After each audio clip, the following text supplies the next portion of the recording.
Hello everyone and welcome back to the Chassis Variant series of myself, Critical Rocket. And here we are with the first, I believe, if I remember correctly, of the 50-tonners for the Inner Sphere. Here we are with the good old Centurion, one of the earliest mechs to be added into MechWarrior Online, and certainly one of the favourite zombie mechs that are out there. Now, going through the variants that were available on Sana and a few other books, the Centurion looks like it has a lot of variants, but sadly a majority of them use mask. And this led to a issue where many of them used technology that's available in MechWarrior Online, just not the mask system. And since I already laid out the rules for myself that I would only build mechs that were available using variants within the game, this ruled out a number of them. And so the only one I could make was the CN9-Ar. Now this is a very scouse mech because it's ARA model of it, but no, the lowercase r stands for refit, which was produced in the 3070s in the midst of the Word of Blake jihad, also known as the jihad era, and essentially removes the autocannon from the right arm and all of its gubbins and ammunition requirements, and replaces it with a single heavy PPC and a single light PPC, giving it quite a effective punch. At the minimum range, you're doing a good 25-point alpha strike with not a massive heat spike. The mech also comes with a single medium laser in the CT, and normally it should have a medium pulse laser in the rear CT. One of the aspects of MWO that I can understand logically can't really be copied into MWO really is, from Battletech, is rear firing weapons. And numerous mechs have them. The Atlas, for instance, actually has 2 rear firing mediums, but they were moved to the arms to give it 4. But yeah, there's a few mechs that have rear-firing weapons, even in the original book, and this model of the Centurion has a medium pulse laser on the back, but they were moved to the front, so it gives it a little extra damage up front when you need it, especially if targets get within your 90-meter minimum range. And it also carries a single lonely LRM-10 with a couple of tons of ammunition. Doesn't need a lot. And I wasn't dubious about this at all. I very quickly fell in love with this build. I have mentioned a few times on the Chassis series that I have really wanted to have a few mechs that default come with a heavy PPC, and at last I found one. You can build this on the CN9-Al, because I believe it's the only version that carries the 2 energy hardpoints in the right arm, and it's a damn good fit. It's a simple mech. It's not the fastest. You could probably sacrifice armor, but with the Centurion being as wide and boxy as it is, realistically, you probably do want as much armor as humanly possible to keep the thing running. Obviously, the left arm will always be the shield arm, meaning twisting your torso to the right will definitely keep you from losing those all-important PPC weapons. And I was running this with a light fusion engine rather than a standard. Gave me the extra room I needed for the heat sinks that were necessary because it was bitching about needing 12 heat sinks. It also carries doubles and it has an endosteel structure. You can go to light ferro or just standard ferrofibrous, but you will hit a little bit of an issue with the fact that it won't be able to round it up perfectly to 50 ton, which is a real bugbear for me. One of them, I think it was light ferro, will get it to 49.9 tons, which just irks me. I hate the fact that MWO does that. So yeah, I dropped using any of that for any extra weight saving thing. And to be honest, the most you would do it for is a slightly bigger engine. This is an unskilled one because I had to buy it from the shop straight out of the box, so it's still the sort of default olive green colour.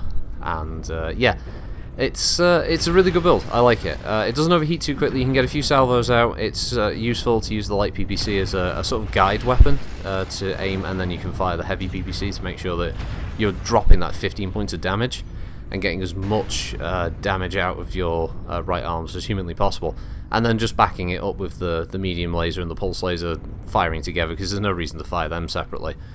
Obviously, the only really superfluous weapon out of this is probably the LRM-10, so if you did want to rejigger it and use it for a slightly different build, yeah, you could drop the LRM-10. That's going to give you at least 6 or 7 ton free. And yeah, you could put in a bigger engine, get this thing really motoring around, and yeah, just whacking stuff with those PPCs. I could actually see this thing running well with like a couple of snub-nose PPCs in the arm, and some backup laser in the CT, and maybe an MRM or as an SRM, maybe even streaks, I don't know. Whatever, if you want to use the missiles, there are better options than the LRM-10, because let's face it, MechWarrior Online, single LRM is never really viable. It's not efficient use of a missile hardpoint. I know that. It's just for me. I just like running it stock. But you know, when you're thinking about damage potential and DPS, yeah, you want to make use of as many LRMs as possible to keep up a certain rate of fire. So I can understand removing the LRM-10 from this if you were going to run this build, which I know many people won't. They're just interested in hearing me ramble incoherently about things that happened in BattleTech and whether this one was a viable build or not. And I think it is. It is for me at least. I really do like the fact that I've got a heavy and a light PPC carrying medium. This is great. I'm going to be using this a lot in tour practices and stuff. It's going to be a lot of fun. So, yeah, and this was a really good fight as well. I enjoyed this one. It was a bit of a crushing victory in the end, but I liked the preamble, the little sniping fest that was going on beforehand. And I did like the fact that the enemy team did try to sort of outflank, and they went through the tunnel and they came around behind, but unfortunately it was a bit too late. I think if they'd done that earlier, had a couple of mechs that, like, they've got a Thanatos that's stealth armoured with PPCs, he could have really kept the team sort of on the back foot, unsure about where the rest of their team was. If they'd gone through that tunnel, they could have rushed and killed probably most of the team before they really knew what was going on. So yeah, I think it could have gone either way. Had there been a little bit more decisive action on the other team. I was dawdling, as I usually do. Sort of hovering around the midfield and trying to pick up some shots because I don't want to die too quickly. So yeah, overall fun round. Does it count as the Glorious Domination intro? I guess it does. It is the only one for the Centurions, and I did get a win, so yeah, I guess.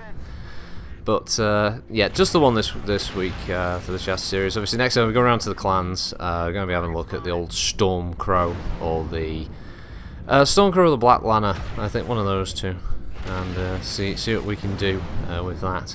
It would have been the Hunchback 2C, unfortunately you can't build one of the variants, unfortunately. They don't have the missile hardpoints in the right place, which is a bit of a shitter. So a bit out of sorts with that one, because I was really looking forward to doing a Hunchback 2C. Oh well. So yeah, I'll leave you with the rest of that. So we're getting up to the end, and this little piranha running around, being a bloody pain. So thanks for watching, everyone. Hope you have a good week. Hopefully I'll have my streaming issues sorted. It's not a medical condition. I mean, it's like streaming footage online. But yeah, thanks for bearing with us with all of this. It should be back on YouTube if all goes well. Yeah, the streams will be back on YouTube, so the next MechWarrior stream will be there. But who knows? I will let people know. Anyway, thanks for watching. Have a good one. Bye.